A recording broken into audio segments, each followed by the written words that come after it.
Hello, everyone. How are you? So, it is a little bit cold in this room right now. So I'm just going to let the room um, warm up a bit while we get ready to practice. Um, I think a lot of you guys think in Celsius. So just to give you an idea of how cold it was in this room when I got in. It was 14.3 degrees in here Celsius. Um, we've changed all the thermostats in the house to Celsius because Hubs and I can really only think it's Celsius. I've lived in Canada for too long. He grew up in Canada. So yeah, we think in Celsius. Let me look up what that means in Fahrenheit. So 14 C to Fahrenheit is 57 degrees Fahrenheit. So yeah, we're gonna let the room warm up a bit. I will take out my flute though while we chat. But so there we go. Let's take out our flute. But anyway, hello Jody. Hello Beth. Big vibes. Pauline. Welcome back everyone. How are you guys doing? So Jody, you're here with a mug of New England breakfast tea, which is English breakfast with New England maple. Ooh, I have something very similar. I have the Canadian version. So I do have Murchie's, which is like Pacific Northwest, apparently. Murchie's Canadian breakfast tea. I don't have that on me right now. I just had coffee. So I am buzzing a little bit from the espresso. So that might have some interesting implications in today's practice stream, but we'll deal. It's okay. It was fun. I was out with a friend, catching up, and it was fantastic. And but yeah, Sadie, hello. How are you? I hope you've been well too. You're currently drowning in audition stuff and student teaching. Oh, you can do it. You can do it. But you know, what are you auditioning for? What are you playing? Would love to know so we can like support you more. And also for your student teaching, what does that entail? Um, like does that like are you like a student teacher in a class or like is it like a band class that you're teaching or like what's going on? I would love to know. So audition for Masters in Flute Performance and Musicology. Okay. Yes, you are right. Right now is around the time. Yes. Yes. That was, I think around now was when I did my master's auditions because I've done two, failed the first one. Um, but yeah, I think both of them were around this time. You got it. You got it. I hope you are not being like me, which is only doing one master's audition at a time. There's nothing wrong with that if you're okay just, spreading out your auditions over a long period of time. But for me, it was just because I had no plan B. So I had to come up with a plan B after the first audition was not successful. And I'm glad that it was not successful. If that audition was successful, I have my doubts about whether I would even be sitting here chatting with you guys. So let's see. So your student teaching is teaching beginner flutes and high school and middle school band. That's so fun. That is really fun. I always feel that being that teacher, you are playing a very important role in these kids' lives. Regardless of whether they go into music, it really is regardless of that. A lot of people really remember their music teachers, even if they didn't end up going into music. I think it's because music is like, it's a language without words, And so, you know, and you have to be very vulnerable when you learn a musical instrument. It's like learning to talk. It's like learning to walk, you know, it has that kind of vulnerability. And, you know, I think that if you understand that as a teacher, you know, like you can really help, you know, mold these students and grow these students. And, you know, like you can be a huge influence on them with how you guide them, you know. I feel like in the, especially in the classical music world, there's a lot of respect towards, you know, music education and music teachers. I feel like it's not enough. I still feel like even with how much we do appreciate teachers, I think we still don't appreciate it enough, because you really have to put your heart and soul into it. And, you know, you really can have a huge hand in changing these kids' lives forever, you know, like doesn't even matter if they don't go into music.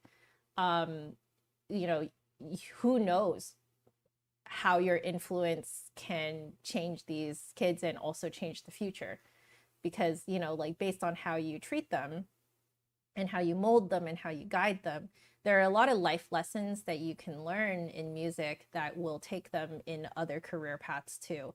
And you really don't know how that is going to really just change the world. So that's my opinion of being a teacher. It's a huge responsibility. It's not one to take lightly. It's, you know, it's not a light job, you know? So all that to say is I'm really proud of you, and go forth and be the teacher that you have always wanted to be, you know, that, and also be the teacher that you've always wanted to have. I feel like that is such an amazing motivator. Even in my own work, what I'm doing here is doing a stream, making a stream that I wish that I could have watched while I was in school. So, you know, I'm making content that I would like to watch, like to see. And I feel that like in the same way, you can, like, that can really guide you to figure out how you want to teach. Just think about what you would have liked. Yeah, be the adult you would have wanted to look up to. That's exactly it. That really is exactly it. I feel like there's a big difference between being or trying to be the adult that you think people think that, like, this is how adults behave, versus how kid you would have liked an adult to behave. There is a big difference. I feel like there's a lot of, like, things about reputation and saving face and stuff like that that I feel that we care more about as adults than kids do. Kids don't care about saving face. Kids don't care about reputation. Kids don't care about how, you know, how others view you. They care about if you genuinely care about them, you know. Lippity, hello, how are you? Yeah. You're so welcome, Sadie. I'm really proud of you. I'm really, really proud of you. Yeah, be the role model you wish you had when you were younger. Exactly. And another great way to think of this too is think of the role models that you did have. Think of the people that really did inspire you and try to carry their legacy forward. You know, do the things that they did for you, that, you know, made a huge difference in your life. You know, for me, that thing is opening the doors to just, like, my former students can always reach back out to me. And something I have started to say to people as they've left my studio, because here's the thing, you never keep a student forever. That's not a thing. You know, something you really have to keep in mind as a private teacher is that you are there when people need you. So you are at a crossroads with someone's journey, and you just happen to be what they need at that time, but they will not need you forever.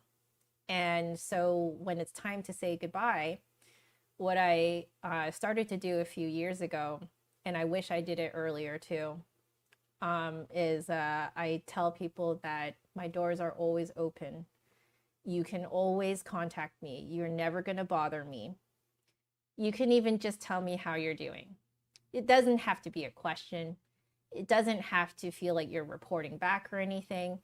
It's just, you know, if you think of me and you want to talk, whatever it is about, come on in, you know, poke me with an email, you know, that type of thing. And the reason why I do that is because my professor is like that. My music theory professor, I have interviewed him on this channel before, Dr. Bob. He was my professor for a couple of years in university, and he was the teacher who told the whole class first day, if you don't understand something, it's my problem. Come and see me during office hours. You know, like the only part that is your responsibility is to reach out. And he was the one who took me to like coffees and meals where like I just wanted to talk about my career, what, you know, ideas I had, wanted to run it by someone who's more experienced. And he was there, you know, he was available. He, you know, gave me his advice, his experience, and like, he really demonstrated to me the effect that you can have by just being present, by being an available source, you know, like an available and open door. And so I have been trying to pass that down to my students as well. You know, like I've been trying to carry that legacy that my professor did for me. So like, you know, don't just think about what you would have liked, think about what you did like about what a mentor did for you, and do that for others, for the younger ones coming up. It really makes a really huge difference. And also when you're on the other side, when you're the one giving, I can tell you it's amazing how fulfilling it makes you feel. Like, I feel like the giving, in my opinion, the giving of that time, honestly is probably even more impactful on me personally than when I was the student taking. You know, I think I didn't really fully appreciate what Dr. Bob was doing for me until I started doing what he's doing. Now, I don't profess to be perfect, all right? I'm still learning. I'm still learning how to be, you know, a supportive mentor, essentially. A supportive mentor without complete hand-holding, without complete, like, you know, mother henning. I've definitely had to learn kind of the difference between those two, because you can do it too much, you know, you can also do it too little. So I've definitely waffled between that, you know, so I'm really trying to find that nice balance in between. So, you know, yeah. Oh, you guys are so sweet. Hey, Deanna, how are you? Welcome, welcome. So yeah, those are like, you know, when I think about teaching, those are the types of things that I think about. I think that a lot of times we get so caught up in trying to get students to be good, to get good, you know, that sometimes we forget about the humanity. We forget that they have lives.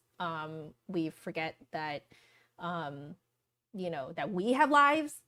We get so like honed in on trying to get them to get good, you know, and like, I always find that I have to keep reminding myself that the most impactful moments that I had with teachers and professors have always been the moments where they opened up, where I opened up, where like we weren't necessarily talking about music, we weren't necessarily talking about the flute even, but those are the conversations that had the most impact on my career, and how I see myself.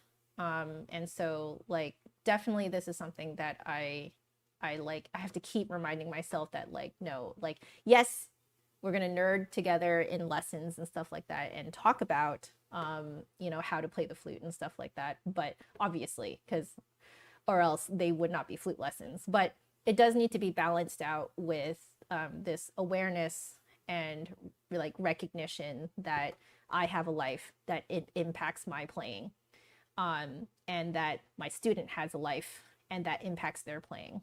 You know, it's a constant struggle. It's a constant gauging of, you know, like how much do you push on the technical fluty things this lesson versus maybe I should pull back a little bit because, you know, they're going through something. You know, I find that actually to be probably one of the most challenging and rewarding parts of teaching.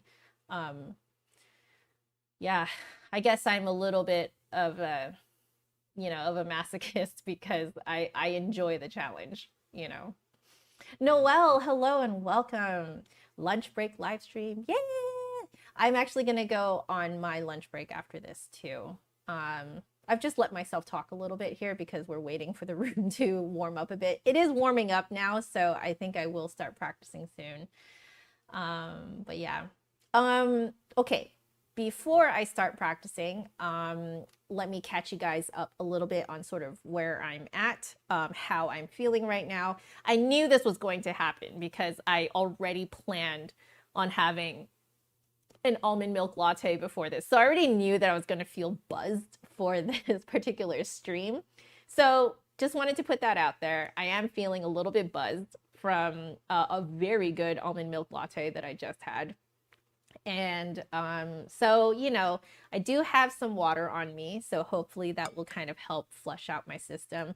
But that does mean that I'm going to be a little bit more on edge today as I play.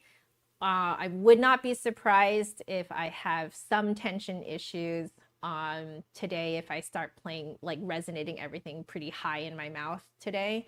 You know, these are just kind of some things to think about if you, you know, right before you start playing, have some consideration for what you just ingested and how that might affect your playing.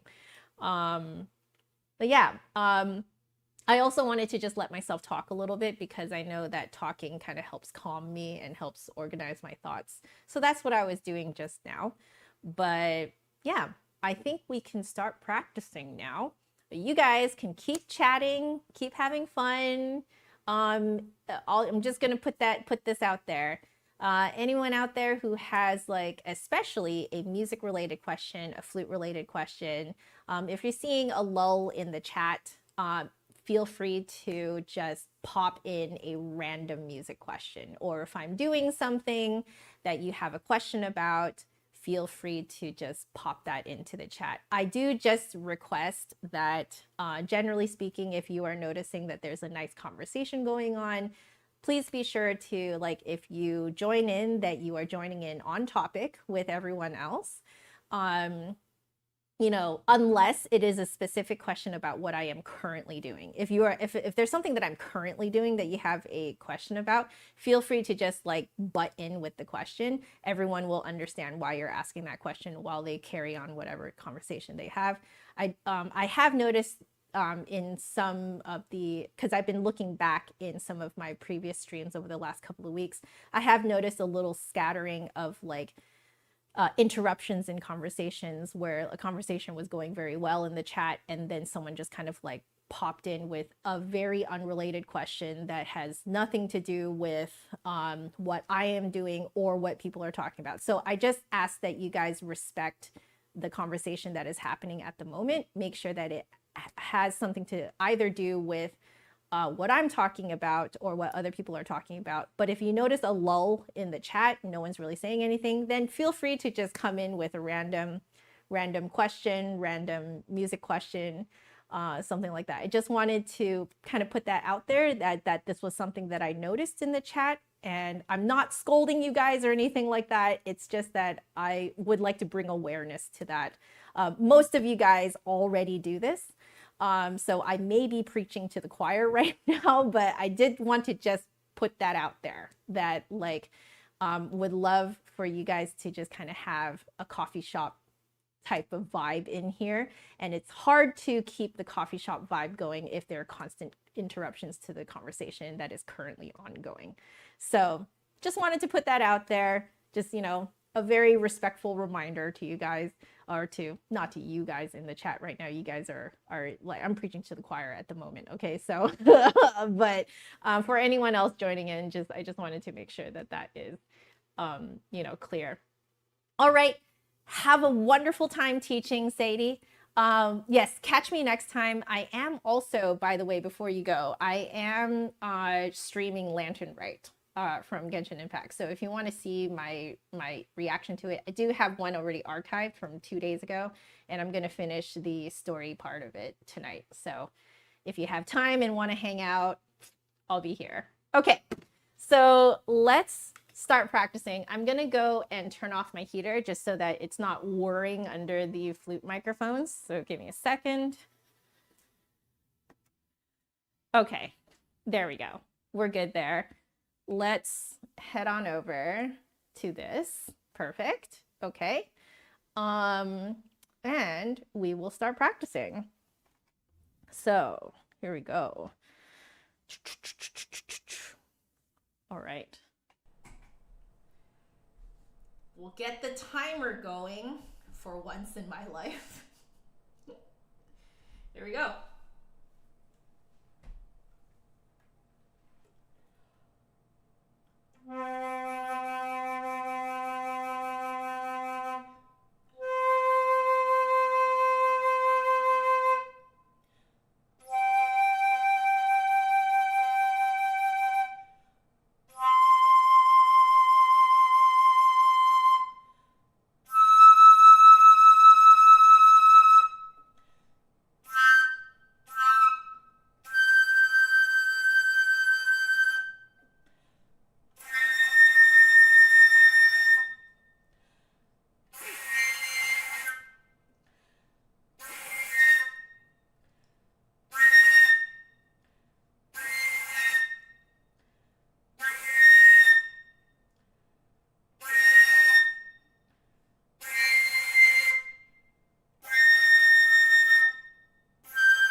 I was wondering the same thing too, Jody.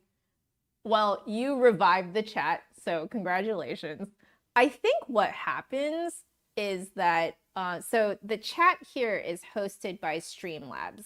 And Streamlabs, I noticed, is like pretty delayed when it interacts with YouTube. It has a much better interaction with Twitch.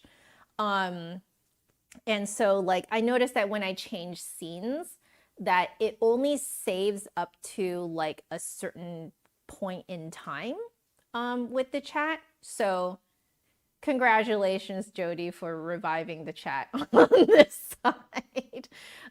Yeah, Streamlabs plays really weird with YouTube, but whatever. Here's hoping that they improve it.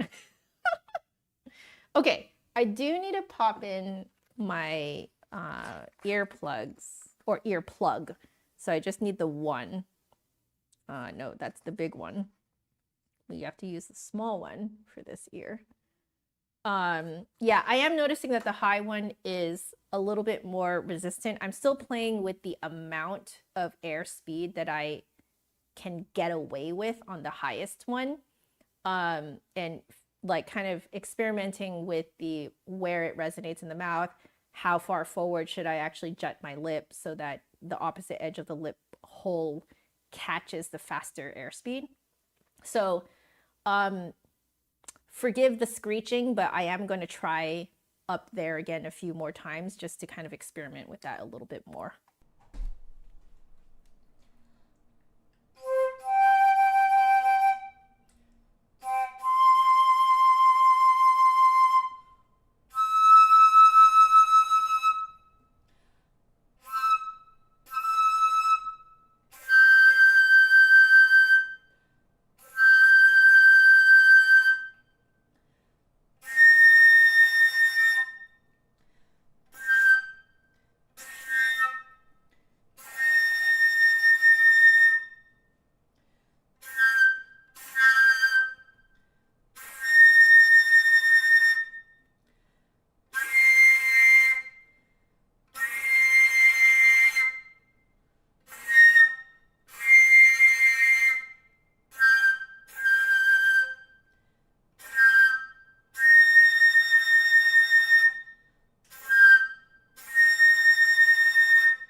So I think it has something to do with the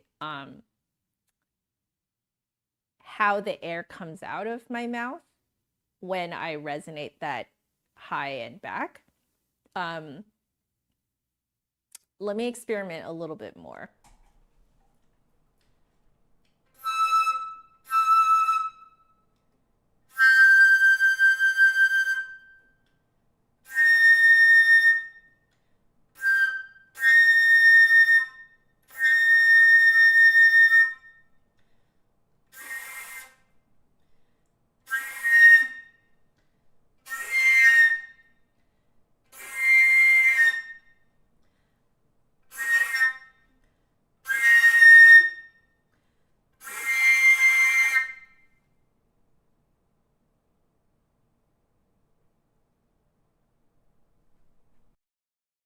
I think I do actually need to put a considerable higher amount of air pressure for that top one to pop. I'll do a little bit more.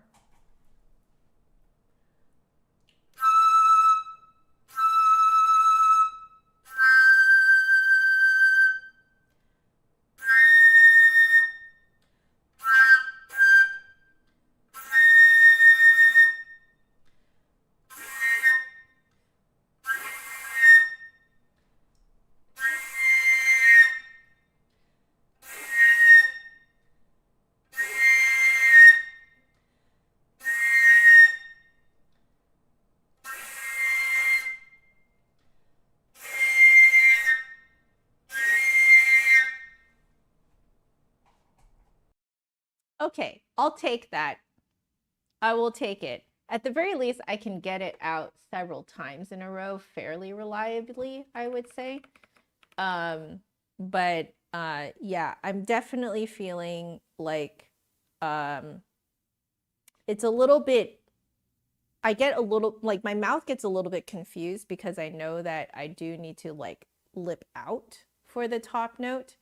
But when it is that high and that resistant, because I am using a low C fingering, there is considerably more power. Maybe that's the thing. I think I might be like putting my lip out enough, but maybe not supporting enough. I want to do it one more time. I'm actually going to go back. I'm going to go back and do it one more time.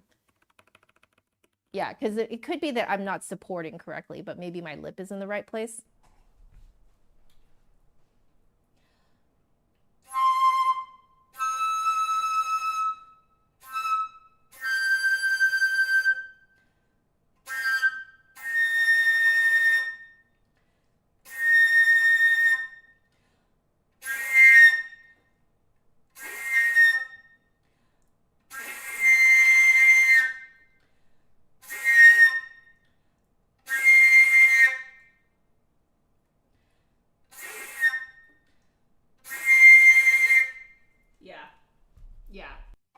Yeah, that was it. Like I can feel that I can hold it a little longer because I'm actually propping up my diaphragm. I think that was it. Like when I think a little bit, because right now I am like playing with lower lip manipulation, but while thinking about that, I'm often losing my support right now. It's just the very typical problem of thinking of too many things at the same time. But we'll get used to it. We'll get used to it. I have faith. Okay, we're now going to do Marcel Moyse de la Sonorite, page 17, number 15. So these are increasing interval leaps. Our bass note is a low register A sharp. And yeah, we will be jumping to every other note, tongued first. Everything tongued first. But before we do that, let's swab the instrument. I do know that some people seem to wonder why I swab so often. And it's really because ever since I opened up my sound by improving my breathing, apparently you can actually hear the gurgle of the condensation in my flute while I play if there is too much condensation. So a side effect of that is that I end up overblowing because it's almost like I'm pushing through the condensation, which is not good for developing good breathing habits. So I just end up swabbing all the time. Anyway, we will continue. Here we go.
All right, not bad.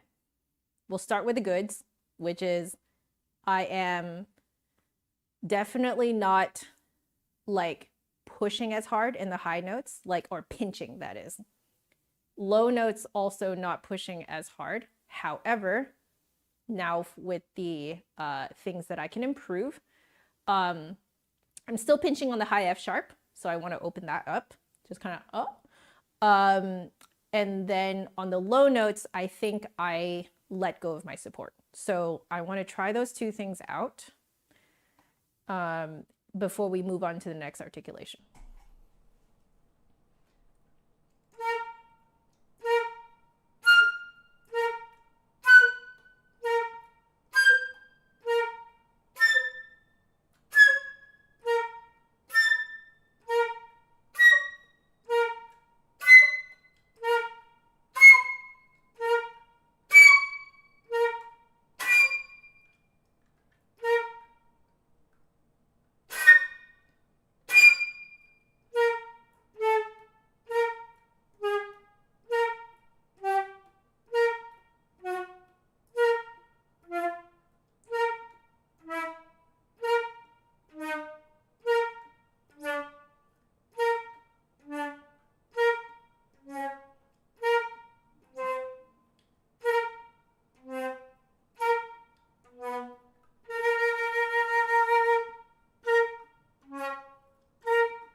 All right, up high was great, nice and open. I let my support just ring the note out for me. Nice and loose up here. Now the low notes, I think I'm still tending to kind of go whoa, like that when I play those low notes, but I don't need to. So I'm going to try those low notes again. But hello, Victor. How are you? Welcome back to the stream. Hope you're doing well. So Joni, you know, in community band, you know, it's time to swab your flute out when the condensation begins dripping down your hand. Yeah, like, so my sound was small enough before, pinched enough before, that you couldn't hear the condensation gurgle. So I used to wait until that point too to swab, but then now is different.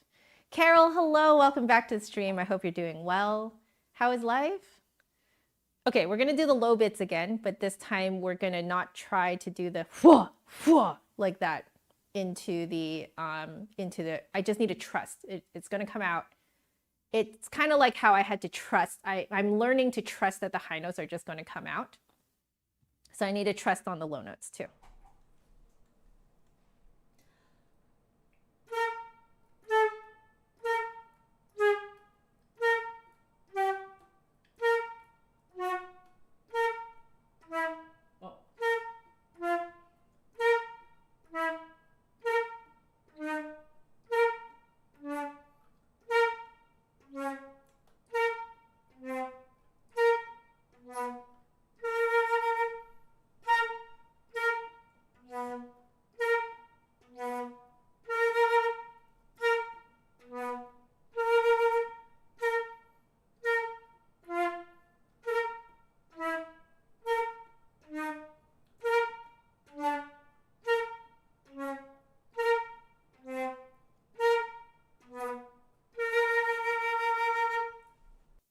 So it's a combo of pretending that they're whistle tones and also really focusing on not pushing the air from my mouth, but pushing it from my lower core, propping up my diaphragm. Yeah, like the air needs to really come from down here rather than here. Here I'm just holding a flute embouchure. That's really it, like very neutral, loose flute embouchure. Aside from swabbing, is there any other way to get rid of condensation without disassembling the flute? As of now, I have not heard of one.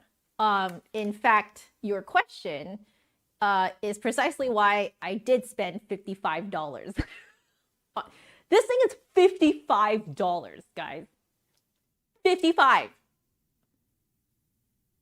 But I do use it, as you can see, every day, multiple times a day. So, and I've had this one, oh, I want to say more 10 years, more than 10 years, because I did have this reflagged. And before that, I had already had it for 5 years. So this has essentially paid itself off with how much I've used it now. But this is a takedown flute flag. So this piece is about $40. This piece is about $15. So together it is $55. Fun fact, you can get this from the Flute Center, the Valentino wand. Apparently the original Roger Holman, which is this, the original Roger Holman one, is not being made anymore. He retired. So, yeah. Essentially, if you want to get this, you'll need to get the Valentino version, but Flute Center does sell it. But yeah. In terms of without disassembling the flute, it's pretty much this. This is it. Yeah, now you know why I bought it. It's just not so disruptive in the middle of like a practice session, a rehearsal, etc., etc. Yeah, I use this so much. Like, you guys have seen how much I use this thing.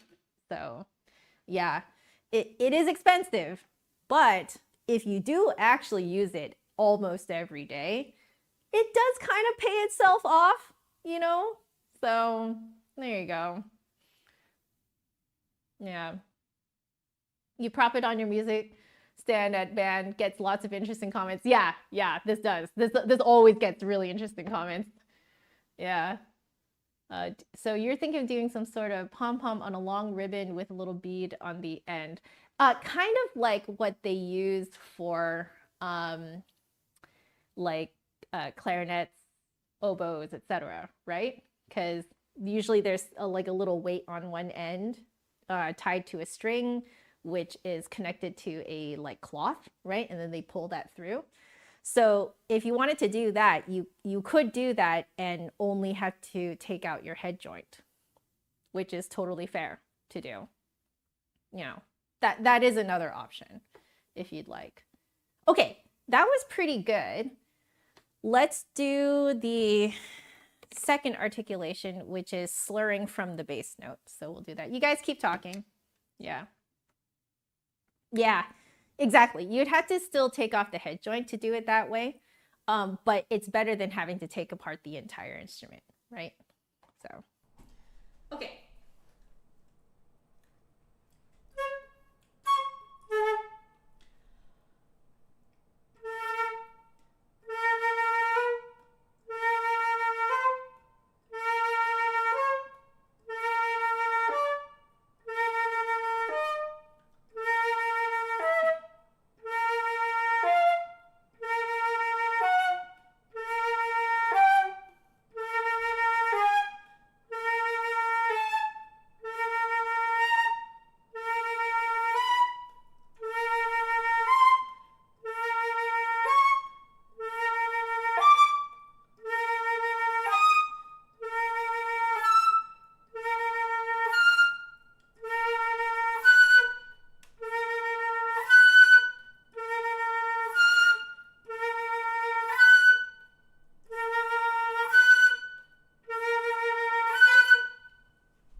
I can hear it being pushed from my mouth, so I'm trying that a few times.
Better than yesterday, I would say. And I'm not like gnawing as much. So I still have a bit of like a mental block slurring up to the high F sharp.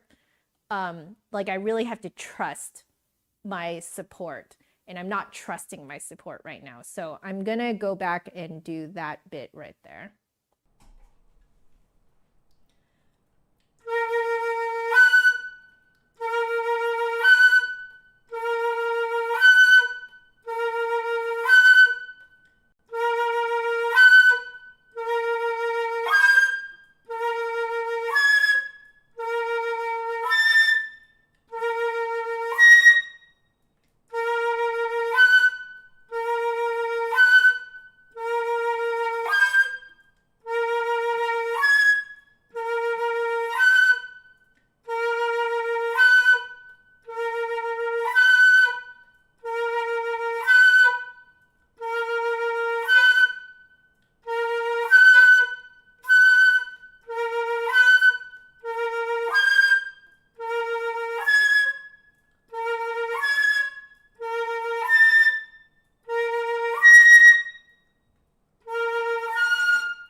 All right.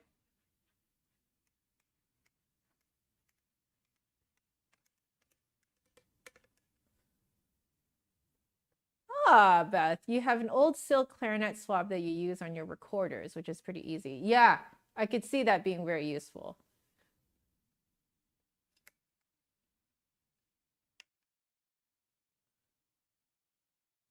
All right. Sorry about that.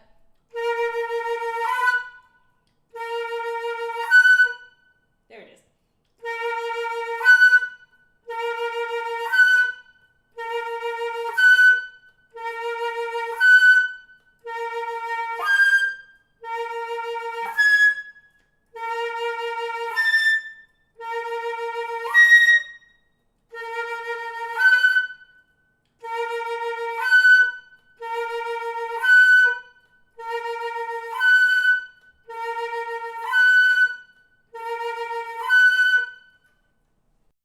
Okay. Yeah. I think, yeah, I'm still building that trust with my support. Because I think I haven't actually done it that like that well for a lot of my life. I've been sort of pushing outwards instead of like flexing my core. Anyway, a little bit of circular breathing.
Yeah, you know, guys, I'm taking it. I'm taking it. It's not bad. Like, it's definitely feeling pretty good on the hand, so I know I can do it, but I think I just need more time going between my hand and the flute and then getting that smoother.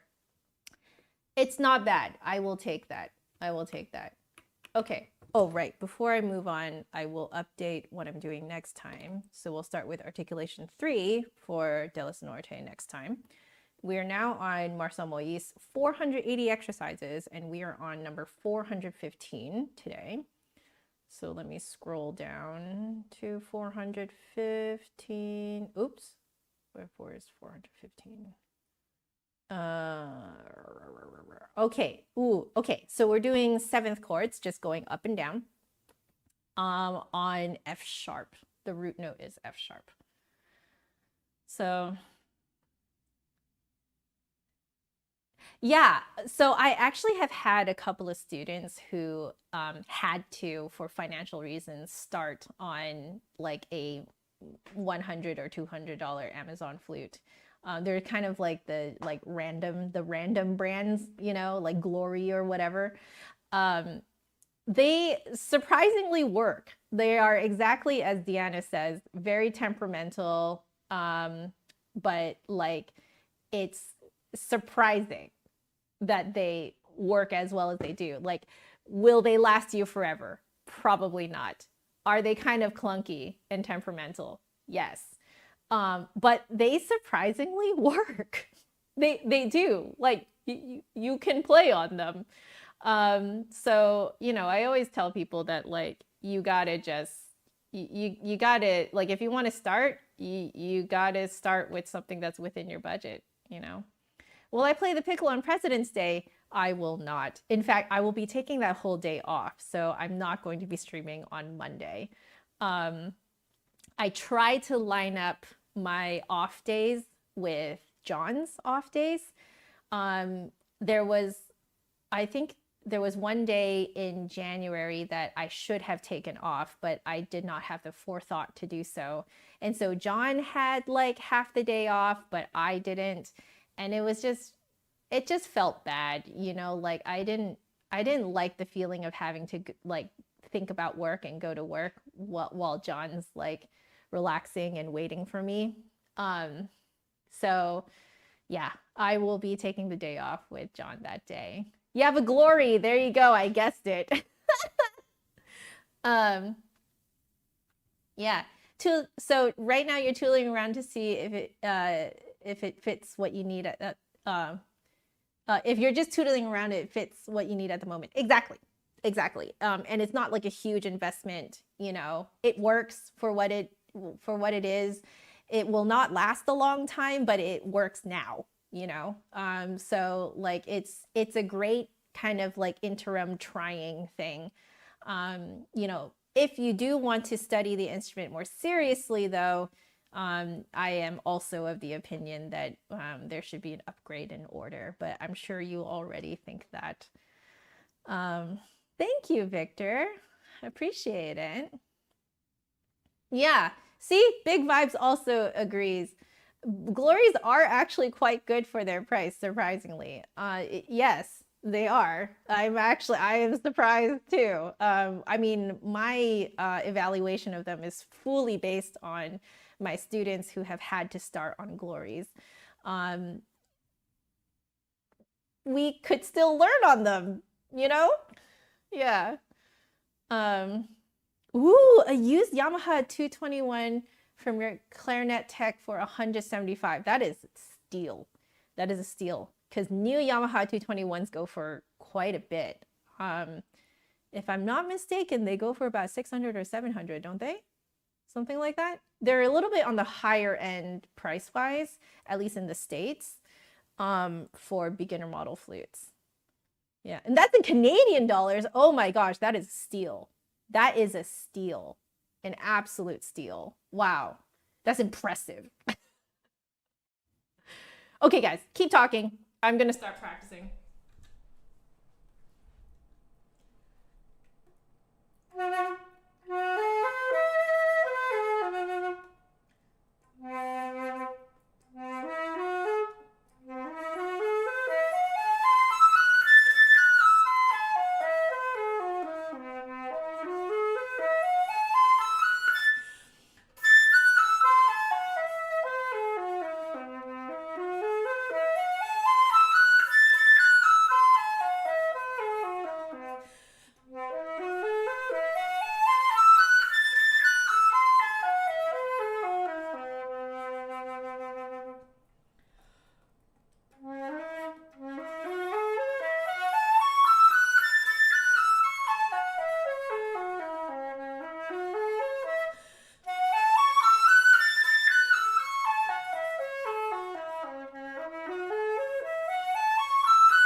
I may be very slightly overblowing on the high notes, so I'm gonna try and not blow quite as hard. So I'm gonna pretend that those high notes are more like an octave lower, and let's just see what happens.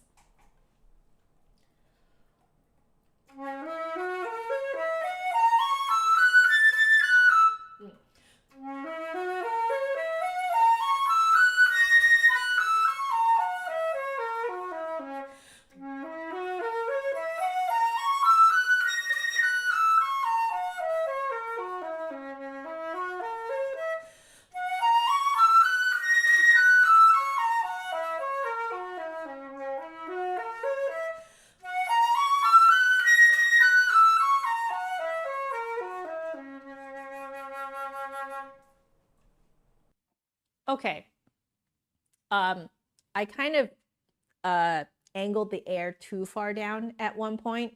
So I have to remember it still needs to kind of tuck a little bit further back. I think what's happening is that as I'm bringing my lower lip, like as you jut your lower lip out to get closer to the opposite edge of the lip plate or lip hole, that is, I think that I am over correcting and like I'm resonating the note too far forward, and thus it's actually over correcting and pointing the air too far down. So I need to keep it high but a little bit tucked back so that the angle at which the air comes down does cut the air in half against the opposite edge of the lip hole. So that's currently what I'm thinking. I'm going to try it in the next one.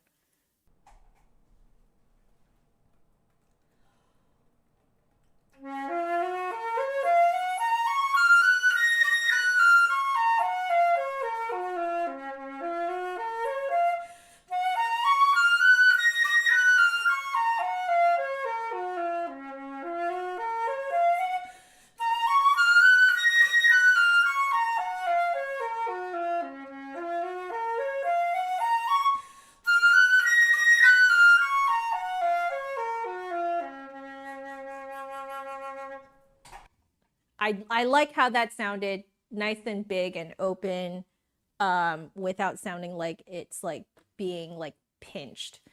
I liked how that sounded, but you guys can let me know how it sounds. Yeah.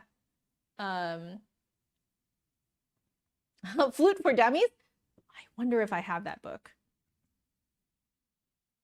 No, I have Classical Music for Dummies. It's surprisingly really good, or maybe not that surprising. It's actually a very, very approachable book on just like music history, and it's fantastic. It's really awesome. Like it's in layman's terms, which I think is really, really fantastic.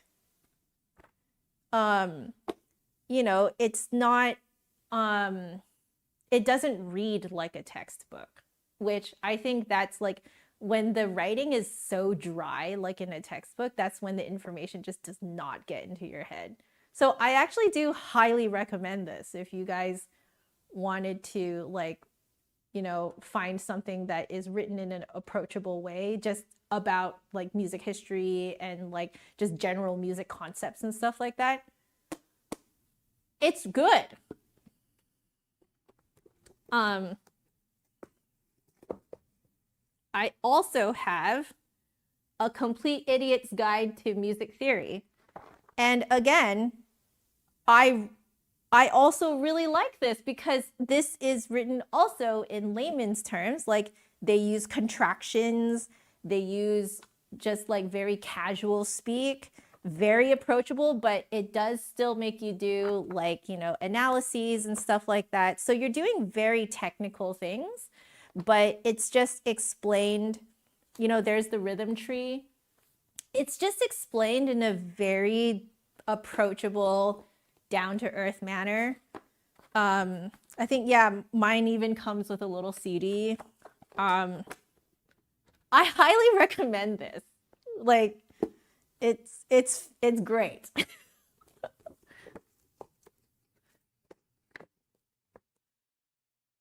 For a while, I was collecting those types of books because they were a great source of inspiration for me in terms of like how to talk about music in a down-to-earth manner. Yeah. So, yeah, aren't the titles great? It's fantastic. Yeah, I highly recommend it. I love that you have A Flute for Dummies, though. I should probably get my hands on that one. Yeah, these are great books. Like they talk about pretty much exactly the same types of things that you would find in a typical textbook. Like I have the typical textbooks. Like for example, this one is for RCM, Royal Conservatory of Music. This is Elementary Rudiments of Music by Barbara Warren. But let me tell you, it's basically a giant workbook, and it's very much written like a workbook. So,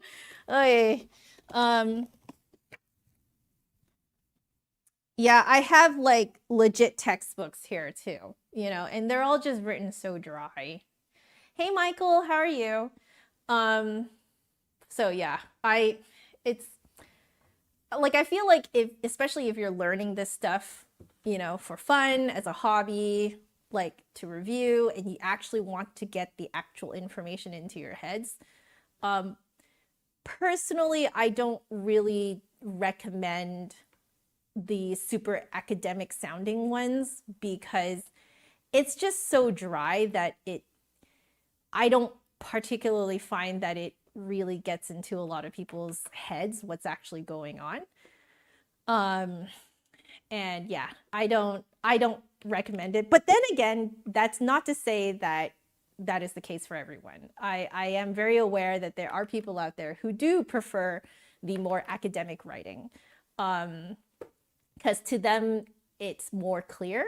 So, you know, to each their own, but it's just, you know, that's just kind of something that, like, personally, I have noticed that what I end up having to do when my students, you know, attempt to learn out of a pretty dry textbook, I end up having to translate it. So they'll bring me questions, and then I have to translate it into like normal speak. So in my, like, you know, point of view, I'm like, you know, you could have just had it in normal speak to begin with, and then it would have made more sense, right? So yeah. All right, laters, enjoy making dinner with your mom. Big fives. Thank you so much for joining. Thank you, thank you. All right. Michael, sounds like you've been having a great day. Excellent. Welcome to the stream. Okay, so we are now going to drill the Ibert. Also, my timer stopped. Oh, it's fine. Okay, I just had to revive it a little bit. There we go. Okay. Oh, interesting. If it's, oh, they changed this. They changed it so that if it is not in the foreground, oops. I see. I understand. If it is not in the foreground, I apparently cannot see it. So I'm just going to move it over there. Okay. So that we can still look at this. Oh, no, that's not going to work out though. Okay. Okay, for some reason that worked. I don't know what's going on with OBS, guys.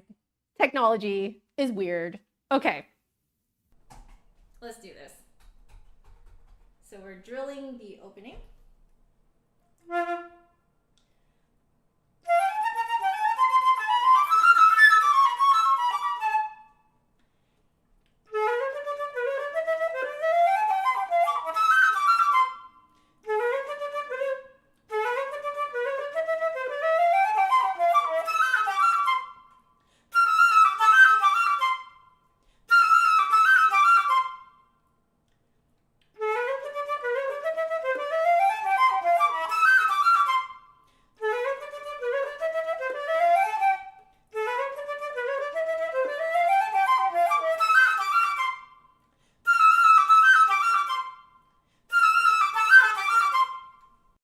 I have to think of it in slow-mo. All right, we do it again.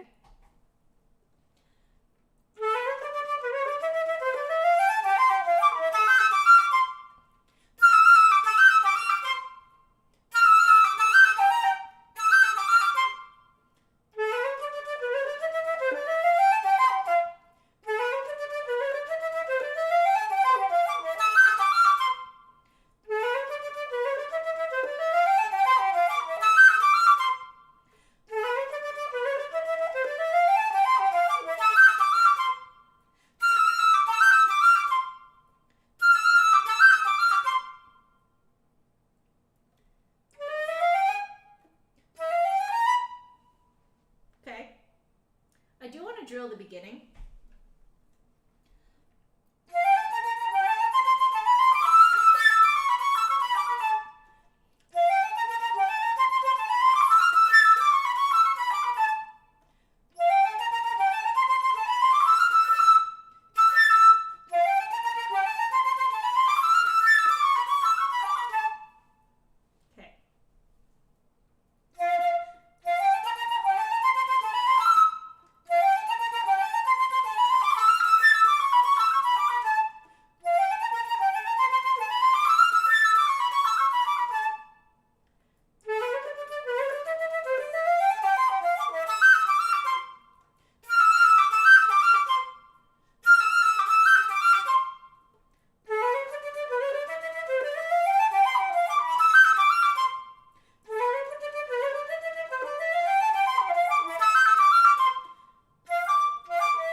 Okay, I'm going to stop to just kind of talk out my thoughts for a bit, because this will also give my mouth a little break. I'm like mostly was staying pretty relaxed around there, but just right at the end there, I could feel myself very much starting to tense up because I'm thinking about a lot of things at the same time. So we're going to give myself a little bit of a break, calm myself down again.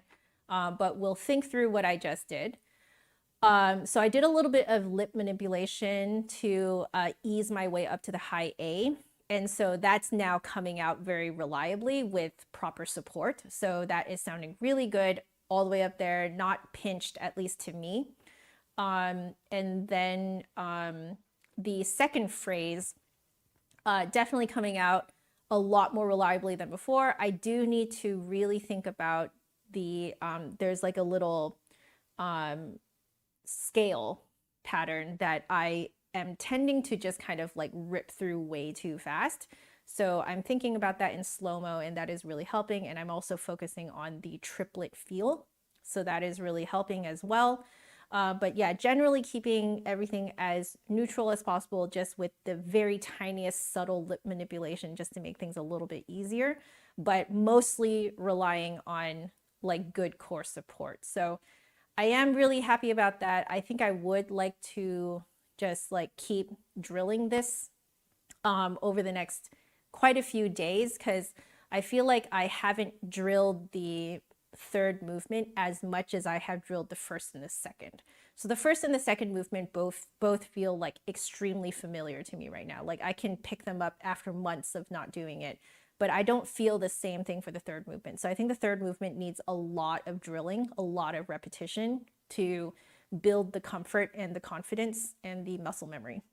So you guys are going to be hearing a lot of movement 3 in the next few weeks, I think. I'm just going to be drilling. So I want to drill this section a little bit more again, and then I'm going to keep going. So here we go.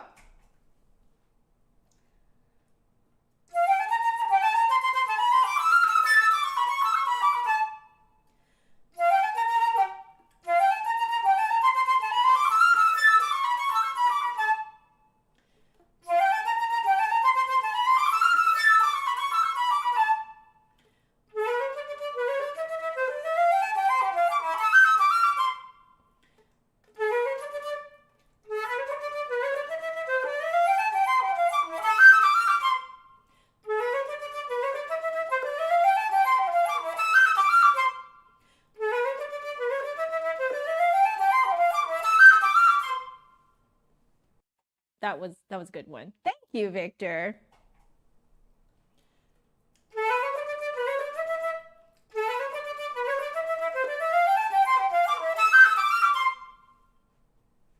That's feeling better. I think with more repetition over the next few weeks, this will really solidify itself in my muscle memory. I can see it, I can taste it.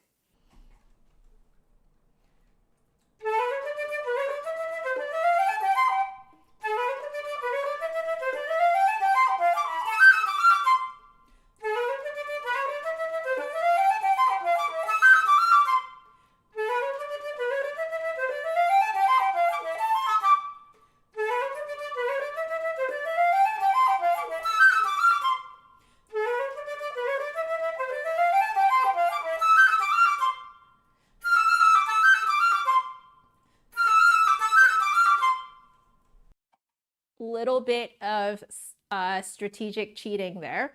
So little mini squat on those high notes just to kind of like engage my core without really thinking about it. And that really helped. I really like the sound of the top notes there. Okay, I think that's enough drilling for that section, so we're going to keep going.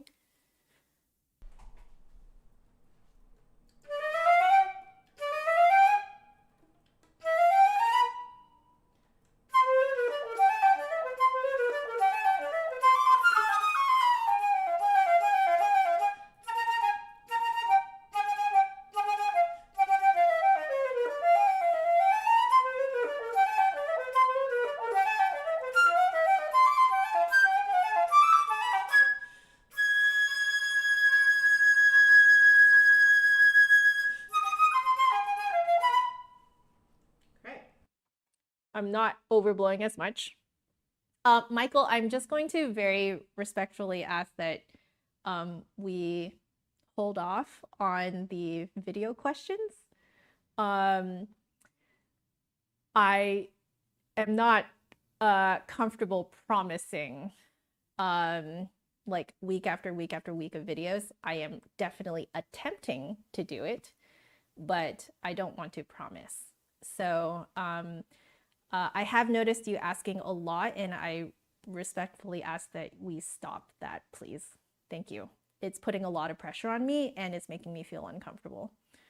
Have I done a VR glasses experience? Not for music and for art, but I know this is going to make me sound like a nerd, but one of the ways that I work out, one of my workouts is Beat Saber, using the Oculus, the Meta Oculus or Meta Quest, I believe is what they call it. And it's great fun. It is great fun. So we do have that at home. We've had it for a while, and it is one of my like most favorite workouts to do. Yeah, so I've done that type of VR, but I have not done VR with you know, music and art. I think that'd be really fun though. That would be very fun. Yeah. Okay. You know, not bad. I'm okay with what I did, but let's just drill it a few more times.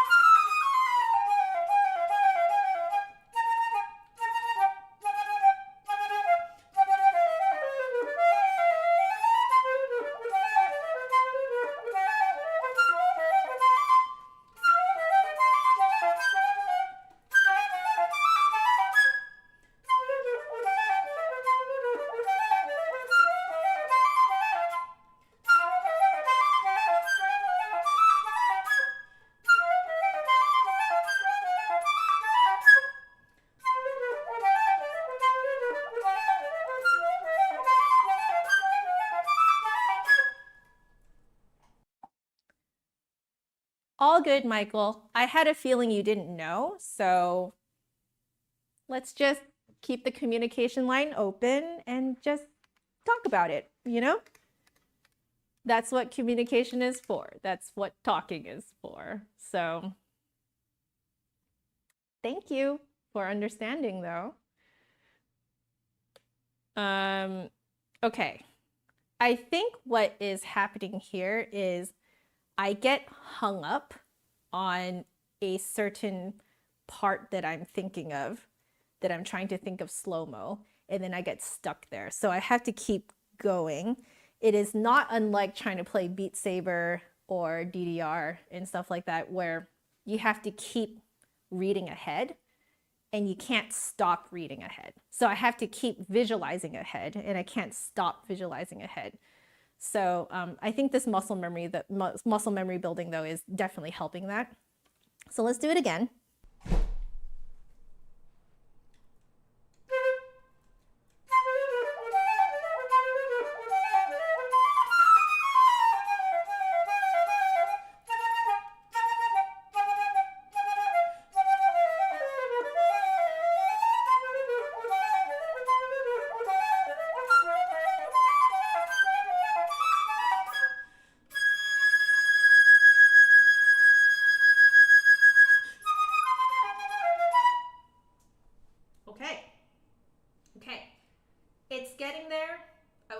most uncomfortable spot is a little bit later on.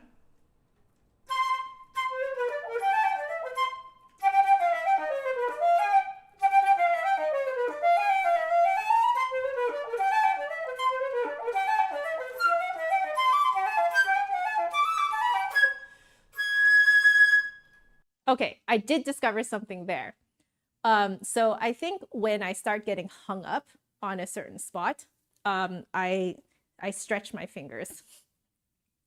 So that doesn't help it go faster, and it also doesn't help tension, and it also doesn't help with actually covering the hole. So I have to make sure that they stay nice and relaxed, and then actually staying relaxed can help me keep reading ahead. Okay.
There it is, nice and open all the way through. So I think my practicing in the last couple of days have definitely helped there. Yes, yes, yes, yes, yes. We're doing it. We're doing it. I was also listening to myself a little bit, and I want to do more of a poco rallentando on the tremolo parts, because I was just listening to it and I was like, that sounds rushed. Like I need to let myself kind of like take my time there. I still don't know if I'm taking enough time, so I'm probably going to be listening back to this and being like, can I stretch it out more? I'm not sure, but that's feeling pretty good. Pretty darn good. I think I will, I think I'm going to stop it there because I see I only have like a few minutes left. And there's a special little thing I wanted to do that is not on today's practice checklist. We'll do a little bit of the Genshin Impact Rapid as Wildfires. Michael, you won't get kicked out of this stream. As long as you listen to, you know, my requests, you're fine. It's the communication, okay? Now, if you don't listen to my requests, and I request several times for, you know, like, you know, like to stop, for us to stop talking about something, then you might, right? But you listen, so there's nothing to be afraid of.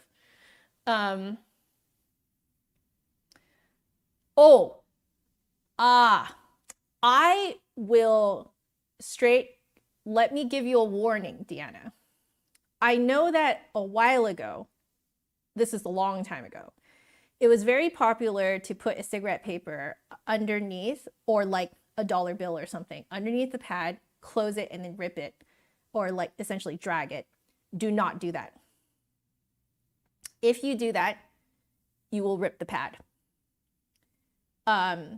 So only blot.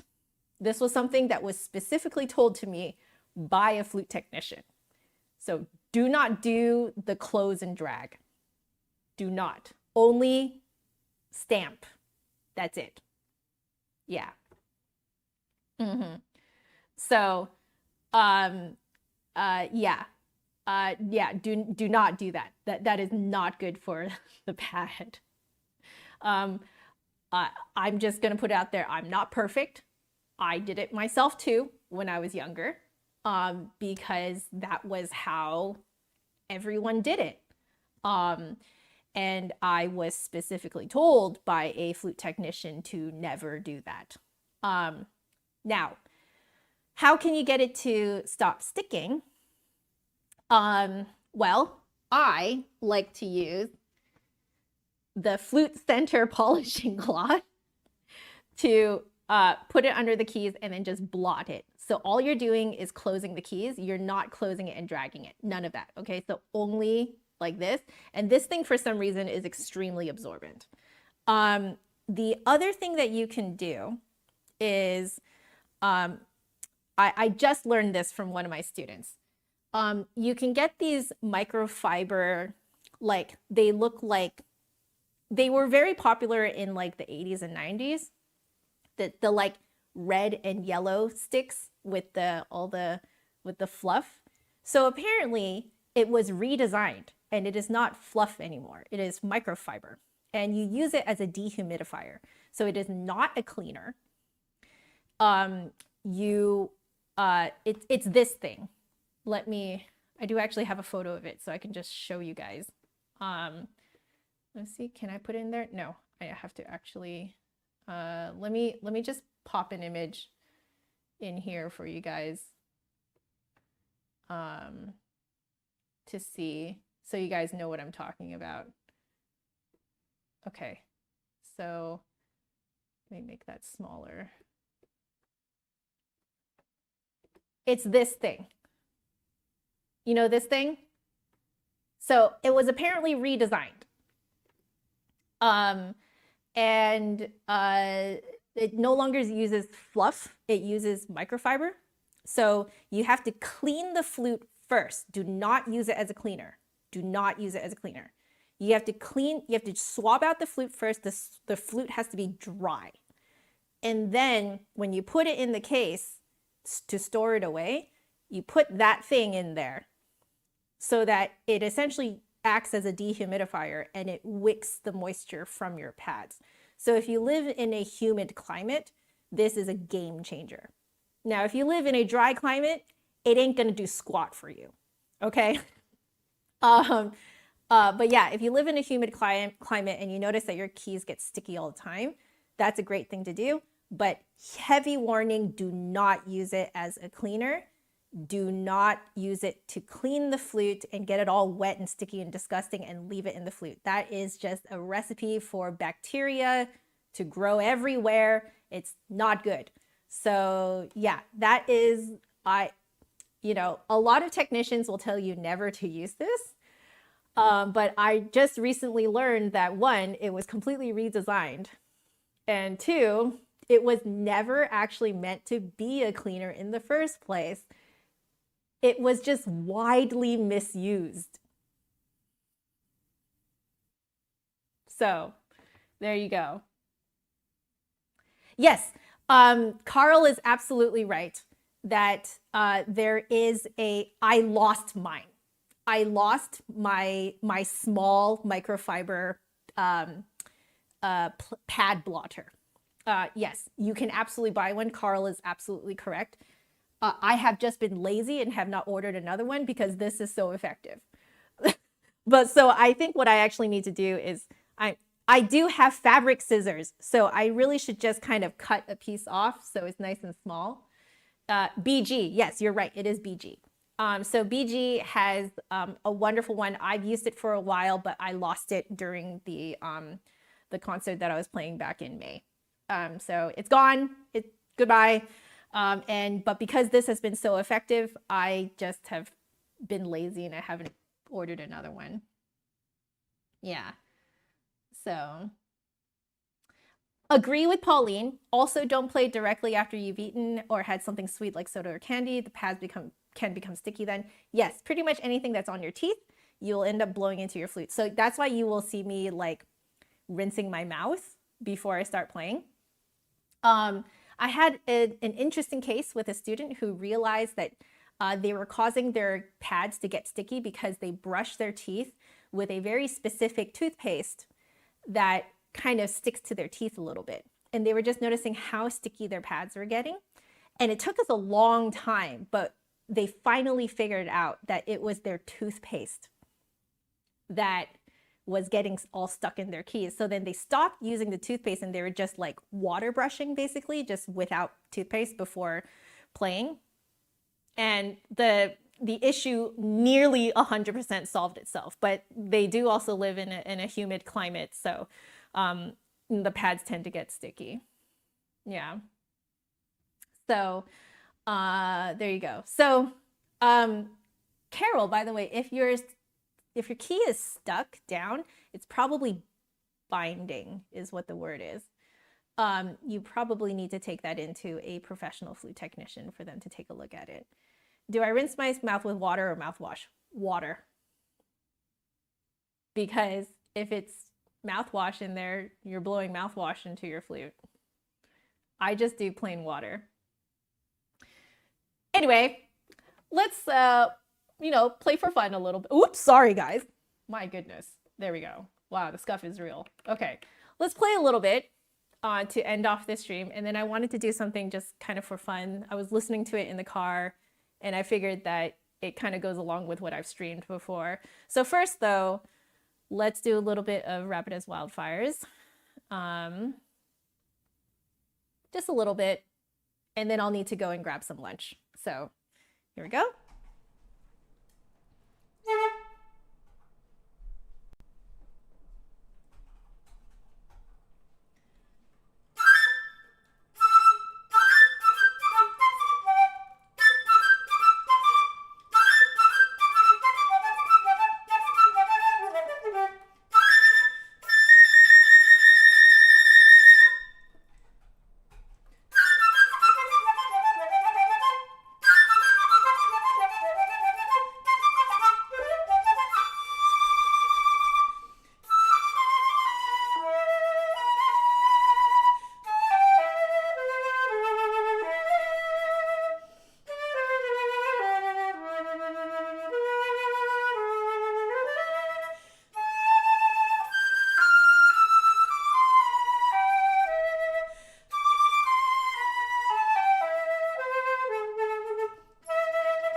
Pushing from my mouth.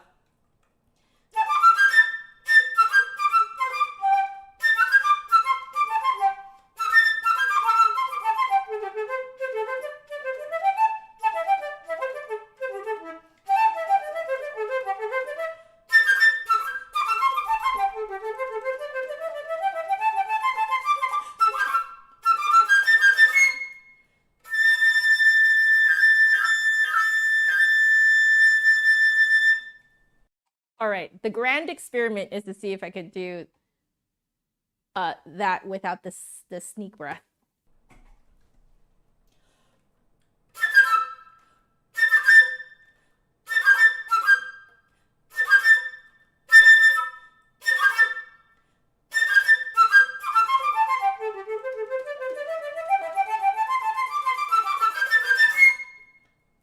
Okay, yeah, I can.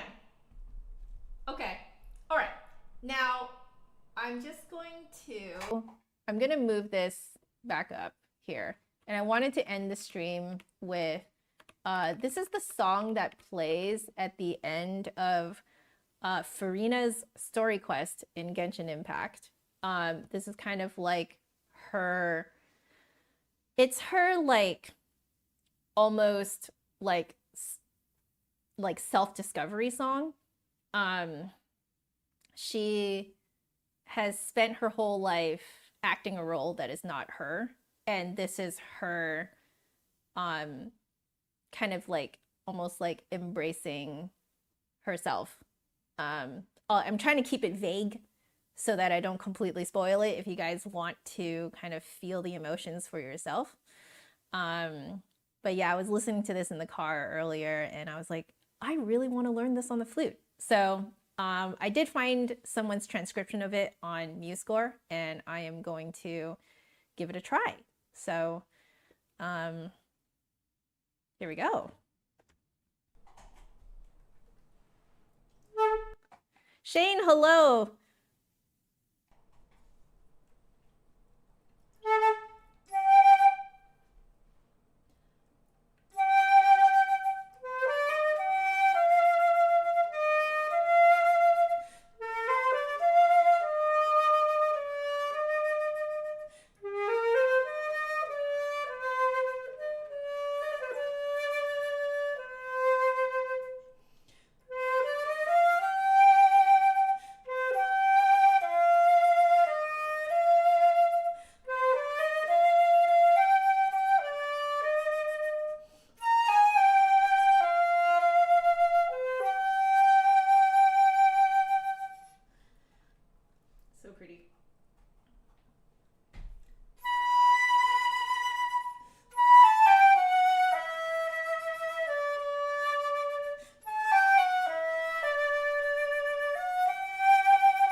I'm not 100% sure if that is as accurate as I want it to be.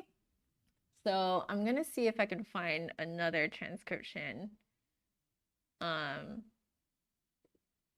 this one is actually for solo flute. Okay, perfect. I'm gonna try this one.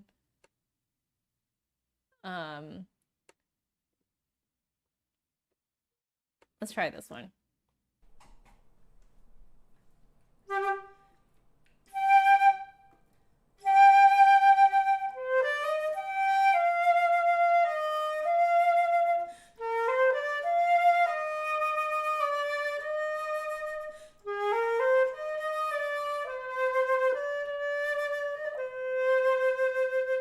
This one's right.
Oh.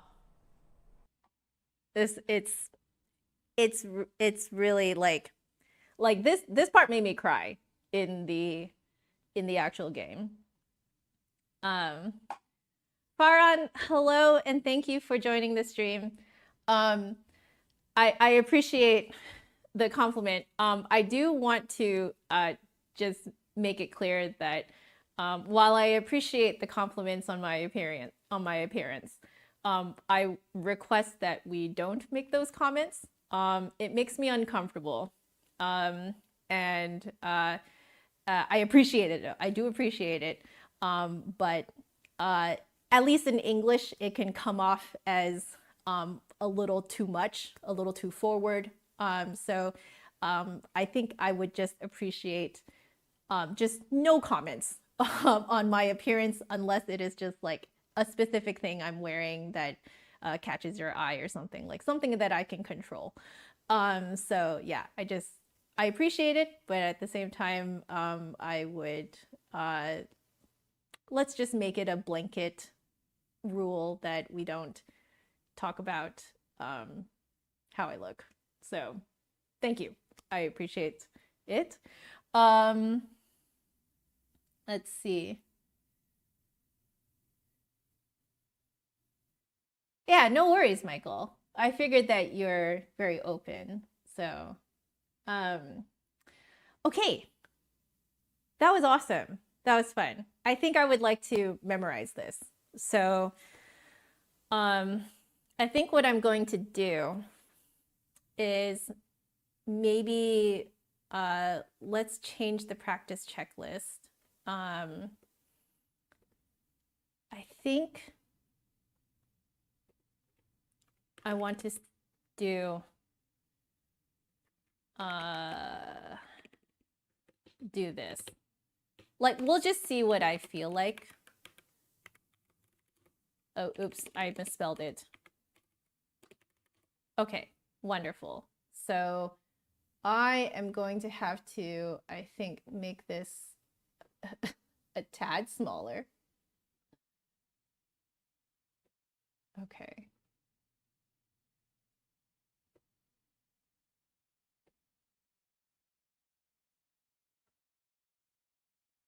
Yeah, I mean, maybe I can just make this smaller.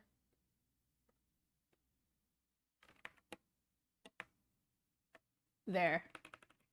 We'll do that. Okay. And then I think this, we probably need to make that a little bit more narrow. So I'm just moving up the highlight up to here. I think this still needs to be a little smaller. Okay, we'll do that. How does that look?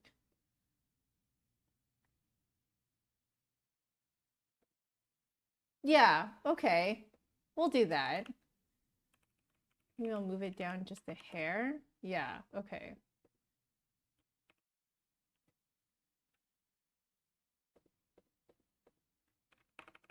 There. Okay, that looks a little better.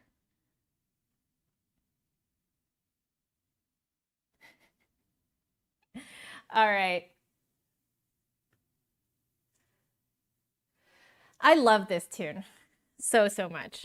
It's wonderful, and I think personally it means a lot to me too, because I think last year I've gone through a lot of self-discovery as well, and you know, there's a lot that I identify with or relate to with this particular character. So yeah, I think I think this is the first Fontaine piece that I think I really want to like learn and memorize. It's so pretty and so beautiful. And then maybe because I know that Hoyomix, which is the music team behind Genshin Impact, what they do with these types of pieces, because this is actually a sung piece, they're French lyrics to this. They come out with the full song, and then they also come out with an instrumental, just the instrumental. So it makes it very easy to make a cover because they provide all the background stuff. You know, I was thinking in the car that it would be really fun to like even just do it in front of you guys. Yeah, so I might do that sometime. We'll see. But yeah. You're so welcome, Deanna. So welcome. Thank you all for, you know, joining me, really. I should clean up now, so let me do that. Okay, let's do this.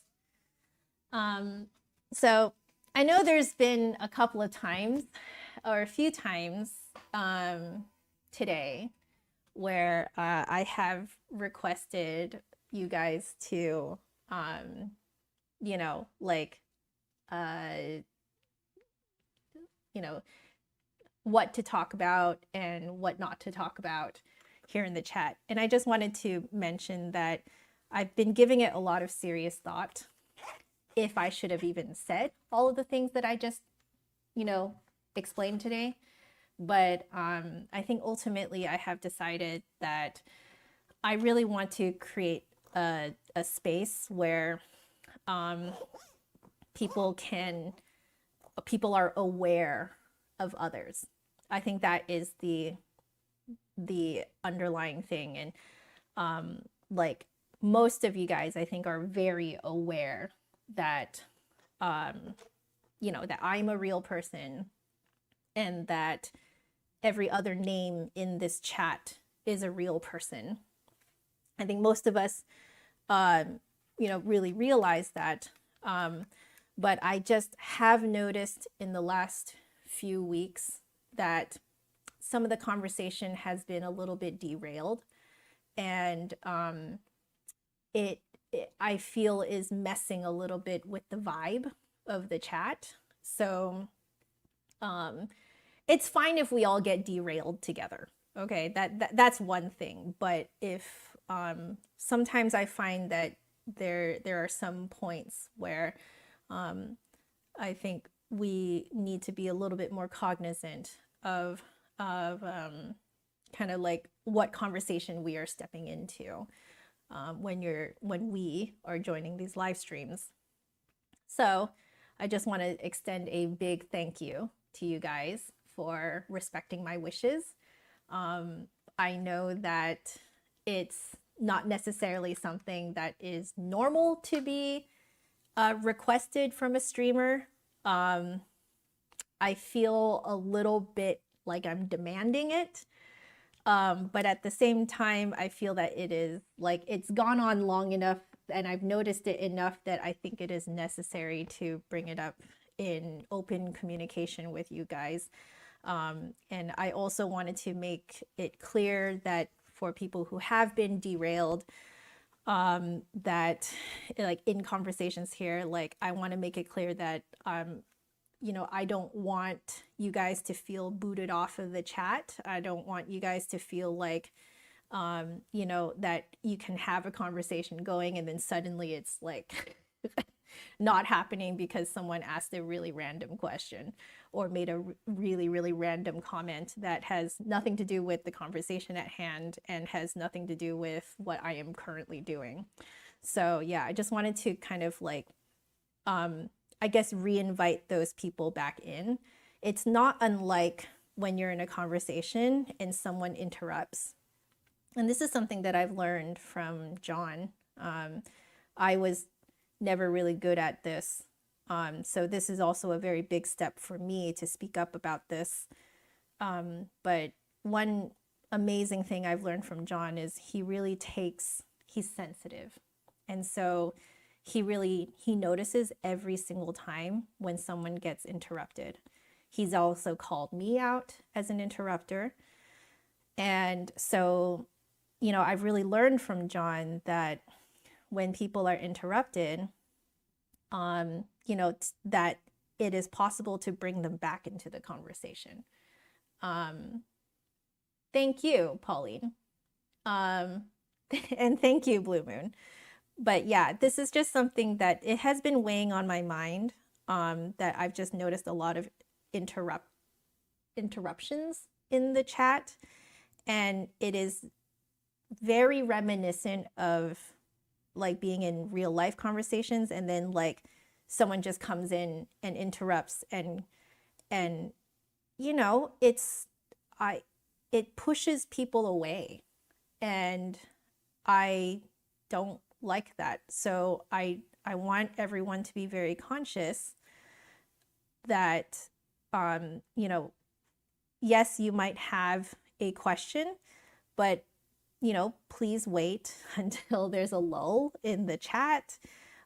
Wait, you know, be respectful of other people talking. You know, you really want to see and hear people. And yeah, I mean, I will not profess that I am good at it myself. Like, this is something that I learned from John. So I think I'm just trying to do what John has demonstrated to me, that, you know, every time he notices someone get interrupted, he'll wait until the interrupter is done, and then he'll turn to the person who got interrupted and be like, oh, you were saying, like, and then he might like, he'll remember what they were talking about and use that as a lead-in back in. And dear Lord, every time he does that, I swear I fall more in love with him. Like, he's just so sensitive and like, you know, like he's so gentlemanly about that. And like, I don't know, just watching him do that has made a really big impact on how I see conversations. And I wanted to kind of do the same thing for you guys. So, oh, thank you, Jody. I appreciate it. Yeah, in a weird way, like the reason why I was like contemplating talking about this for so long, it's been going on for weeks, guys. At least in my head, it's been going on for weeks. The reason why I have been contemplating it for so long is because there's a part of me that's like, how much of this conversation in the chat am I actually a part of? Because, you know, like sometimes I'm just practicing and you guys are just talking, which is exactly what I want to happen. And I'm like, do I have a right to butt in and like tell you guys how to talk to each other? You know, like that's kind of, I know that's not what's happening right now, but like I feel like it. And so it feels really awkward to bring this up. But at the same time, I think it's a great learning experience for everyone. And it also is a great way to kind of bring back the feeling of safety and security in the chat.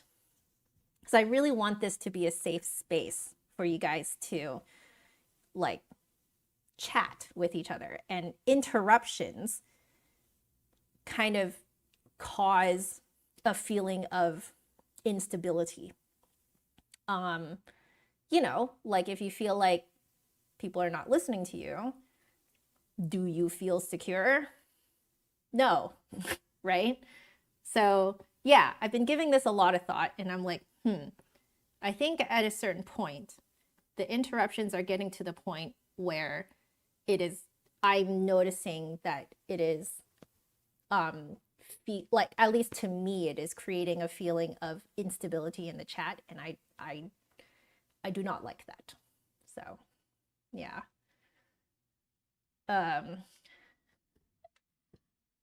You know, that's a really great way of putting it, that like I need to say something to stir the positive ways. Yeah. Like I feel like if I kept not talking about this, like kept ignoring it, like I feel that the interruptions will become the normal way that my chat goes. And I have seen how other streamers' chats go, and it is freaking wild and all over the place, and everyone's interrupting each other, and everyone is trying to clamor for the streamer's attention. And I have decided that I don't want that. I'm not interested in that. I don't care if that means that some people don't want to watch my streams because they actually have to participate in a safe chat environment where they're not allowed to interrupt. I don't care. I realize I don't care. What I care about is that this chat is a safe space where you guys can hang out, you guys can talk without feeling like you're going to get interrupted. Yeah. Clearly, I've thought way too much about this. You know, maybe I should adopt the way that you're thinking of it, Blue Moon, that I'm the host. This is as much of a learning experience for me as much as it is for you guys. Like, no one is instructing me on how to moderate a chat room. Okay, no one is instructing me on how to do it, so I'm learning on the fly too. Yeah, so I'm not like blaming you guys or anything like that. If anything, most chat rooms are just full of people interrupting each other. Like, that's actually the norm. Our chat room here and the rules that I am putting here are not normal. I know they're not normal, but I don't care, because I feel that I want my priority and my value is to create a safe space for people. So anyway, I'm gonna get off of my high horse and off of my pedestal. Yeah, thank you. I appreciate you telling me to not feel bad about it. But I do also want to be transparent that I feel awkward bringing this up, but I feel that it is more important than how awkward I feel. Like, preserving the feeling of security and safety in my chat room is more important to me than me feeling awkward. So, but at the same time, I did not want to hide that I feel awkward about this. You know, like, I'm human and I don't like to talk about these things. And, you know, I think if you guys were in my place, you guys would feel the same way. You know, it's awkward to talk about this. Thank you so much, you guys. But yeah, so you might actually see this in kind of like chat room rules now. I think I will update my chat room rules to include this, because I feel like now I've given it enough thought, enough time. And I think I will actually include this as a chat room rule. So it's probably going to show up in my stream description from now on. And then also, if you join, I believe it's if you join the chat room for the first time, you will see the rules. I believe. We'll see. But I'm going to put that in very soon. So thank you all so much for understanding. I really appreciate it. And I love you all so much. Like really, truly, I really appreciate you guys. And thank you for being here for me, for being present for me, because I would not nearly be anywhere where I am with my career and with the flute and just everything without you guys and without your support. So thank you. And I will see you guys tomorrow afternoon for a flute practice session. But if you guys want to see me earlier, I will be back again tonight, but for a Genshin stream. So we are doing the second half of essentially Genshin Chinese New Year. It's all story-based stuff, so it's not going, if there's fighting, it's going to be very, very short fighting. It's mostly story stuff, mostly talking to people, and I find that Genshin helps prompt me to talk about my life a little bit more. Yeah, this just so happens to be a really great way for me to share my heritage with you guys. And so if you want more stories about me, I'll catch you guys tonight. All right? So I love you guys so much. Please stay happy, healthy, and safe, because there is no music without the musician. So I will see you guys in the next stream. Take care and be awesome. All right. Laters, guys. Bye.